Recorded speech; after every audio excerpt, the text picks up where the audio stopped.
안녕하십니까, 엉덩이 대장 상편외과 이성건입니다.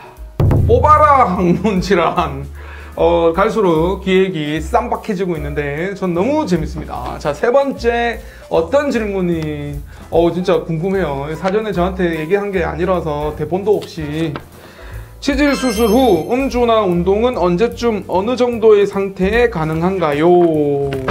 역시 이제 궁금해하시는 내용이 아무래도 수술 후에 관리에 대한 궁금증이 좀 많으시죠, 그쵸? 저희 엉덩이 대장을 이 영상을 처음 보신 분들께 말씀드리고 싶은 건 많은 다양한 수술 후 주의사항에 관한 게 있습니다. QR코드로도 확인할 수 있고 야심차게 기획한 수술 후 주의사항 7가지에 대한 영상을 좀 보시면 좋을 것 같고, 자, 음주나 운동 얘기 많이 하세요. 오늘 수술하신 분들도 질문 많이 하시던데요. 자, 치질 수술이라 함은 여러 가지를 얘기하는 건데, 일단 치액 수술, 치루 수술을 두 가지로 나눠서 말씀을 드리면, 사실 치루 수술은 항생제를 드시거든요.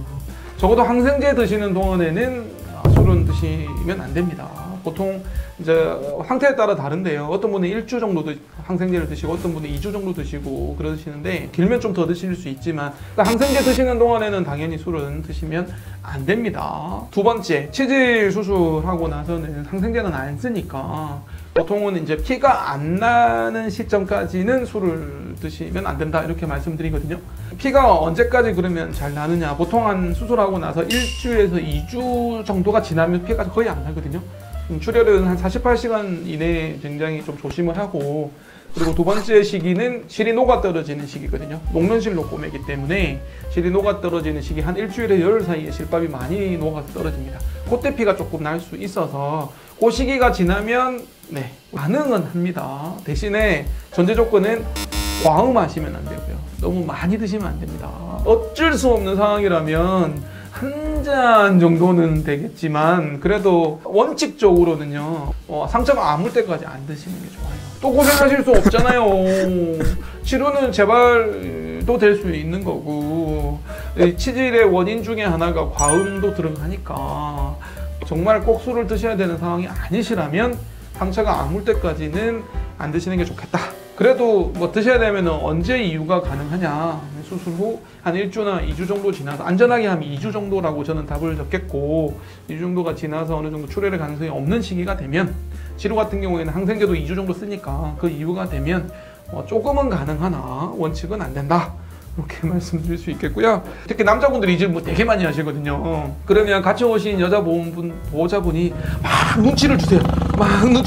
그러면 제가 이거 수술 완전 다 나을 때까지 드시면 안 됩니다, 이렇게 말씀드리면 또 보호자가 굉장히 좋아하시거든요. 왜냐하면 수술하고 나서 술 얘기를 질문하시는 분들은 대부분 또 술을 좋아하시는 분들이세요. 그런데 어떻게 보면 치료는 술 때문에 생기는 질환이거든요. 술을 안 드셔도 생기는 수도 있지만 대부분은 보면 술하고 연관이 되게 많습니다. 치질도 마찬가지로 전날 과음하시고 치질 혈전 생기고 치질 심해져서 오시는 분 많으시거든요. 조금 애매하게 말씀은 드렸지만 그거는 이제 고객분들마다 수술한 상태에 따라서 좀 들리니까 수술하신 원장님하고 물어보시면 가장 정확할 것 같습니다. 자, 운동은요 마찬가지입니다. 운동도 출혈의 가능성이 없어지는 시기에 가능하다, 그 말씀을 드립니다. 보통 한 1주에서 2주 정도가 지나면 괜찮고요. 저희는 이제 2주, 격렬한 운동은 2주 정도 지나서 가능하다, 이렇게 얘기를 드리는데, 그 격렬한 운동이라 하면 헬스, 막 무거운 거 드는 헬스, 그 다음에 자전거, 그 다음에 테니스, 등산, 요즘에 또 골프 때문에 질문 많이 하시는데, 그런 운동은 역시나 격렬한 운동이기 때문에, 그래서 한 번은 여쭤봐요. 이 골프 약속은 취소할 수가 없다. 골프 약속은 원장님 아시지 않느냐. 골프는 뭐 부모님 돌아가시지 않으면은 취소하면 완전히 안 된다. 그래서 가야 된다, 이렇게 얘기하시면 저는 일단 1주가 지나서는 가능은 하되, 어쩔 수 없이 빠지지 못해서 상황이면은 풀스윙 하지 마시고, 이제 등산도 의외로 좀 격렬한 운동이거든요. 계속 이렇게 움직여야 되기 때문에. 그래서 등산도 한 1주에서 2주 정도, 안전하게 하면 2주 정도 지나서 하시는 게 좋겠고, 대신에 이제 또 질문 많이 하시는 분들이 이제 필라테스나 헬스를 끊었는데 중단할 수 있는 기회가 한 번이 있는데 몇 주 정도 중단을 할까요? 1주만 중단하면 되나요? 이런 질문 많이 하시거든요. 안전하게는 2주, 그리고 뭐 넉넉하게 한 달 정도 얘기를 해요. 한 달 정도 중단하고 그 다음에 연장하는 뭐 이런 혜택일 때는 한 달, 넉넉하게 한 달.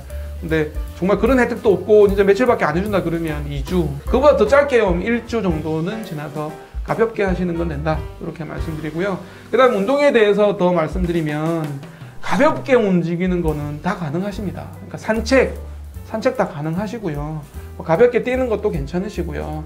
몸이 이렇게 힘들지 않을 정도의 가벼운 운동은 수술하고 나서 바로 가능하시고, 특히나 장편환 외과는 척추 마취로 수술을 안 하기 때문에 미추 마취를 하기 때문에 수술한 당일에도 가능하십니다. 그래서 수술한 당일에도 30분 이내에 가벼운 산책 괜찮으시고요. 가볍게 스트레칭 하는 것도 괜찮으시고, 요가도 너무 항문에 압력이 가지 않는 선에서는 가볍게 하시는 거는 괜찮다. 이렇게 말씀드릴 수 있겠습니다. 물론 수치질 상태에 따라서 좀 달라지니까 역시나 제가 말씀드린 부분은 일반적인 얘기라는 걸로 이해를 해주시고, 정확하게는 수술하신 원장님하고 상의하시는 게 좋겠다 말씀드립니다. 장편환외과 엉덩이 대장 운동도 좋아하고, 음주는 안 좋아합니다. 저는 술은 안 마시지만 운동은 좋아하는 엉덩이 대장 이성근입니다. 고맙습니다. 안녕하십니까. 엉덩이 대장 장편환외과 이성근입니다. 뽑아라 장편환외과 세 번째 시간인데요. 너무 부끄러운 얘기들이 많아서 진솔한 얘기가 나오겠는데요. 장편환외과 오행시. 와, 어려운 거 아니에요? 즉흥적인 걸 말하시는 거죠? 장군! 적들이 쳐들어왔습니다. 편히 쉴 데가 없구나. 한탄스럽구나. 이 중요한 시기에 항문이 아프다니. 외과에 가야지. 항문이 불편하면 대장항문 외과로 가야지. 여봐라, 어디로 갈 건지를 빨리 찾아보도록 해라. 누구라고? 장편환외과에 가라고. 과연 장편환외과야? 자, 이제 장편환외과에서 내가 다 나왔으니 바로 전투에 가자. 장편환외과는 당일에 갔더니 당일 수술해주고 당일 퇴원하고 수술하고 1시간만 있으니까 일상생활 바로 복귀가 가능하단다. 내 바로 전투에 갈 테니 준비하도록 하라. 고맙습니다.